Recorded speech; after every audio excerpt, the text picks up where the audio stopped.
Do you have an I am not enough voice? Hi, I'm Ed Riggins, but most people just call me Riggo, and welcome back to Thoughts for Thursday. Several years ago, I was at a celebratory dinner with a client. I'd just closed one of the biggest deals I'd worked on up to that point. Everybody was in a festive mood. The client was my guest for the evening, and he was a good guy, really straightforward, my kind of client. But he was also a bit intimidating, at least to me. I really liked and respected him. I knew for a fact that he was worth tens of millions of dollars and for many years had run a very successful family-owned company. As we were waiting for the appetizers and making conversation, I asked him, what was it like for you to have taken over such a successful family business? He thought for a second and then replied with a very revealing answer. Well, the first thing I wanted to do was prove I wasn't a jerk. Let's just say he used a little bit more colorful language than that. What I took from his comment was that very early in his career, he'd had a concern about what other people would think of him, whether other people thought he could continue with his family's business success. Here's what's interesting about that from my point of view. I was also wondering what other people, including him, thought of me.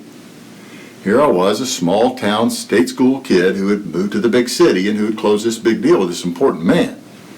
I had always wondered if I fit in with the big boys.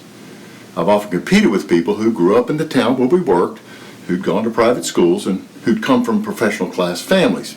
None of those things were true for me. It always seemed to me that these other people knew things I didn't know and knew people I didn't have access to.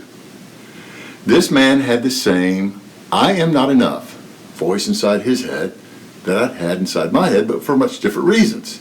The I am not enough voice seems to start with concern about the opinion of others. In retrospect, maybe he was even a little intimidated by me because I was more, quote, self-made than him. I think that's about the time I wrote Riggoism number 64. I post these now on social media on Tuesdays. If you ever find yourself fretting about someone else's opinion of you, try to remember this. It's probably much worse than you imagine. They're not thinking about you at all. They're thinking about themselves. I've since come to believe that this issue of being concerned about the opinion of others is a pretty universal phenomenon, and getting clarity about this was an important milestone for me.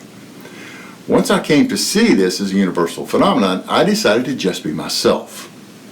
What I discovered is that doing that allows other people to just be themselves because it creates a space for everyone to stop with the facade management and just be real. Thanks for joining me.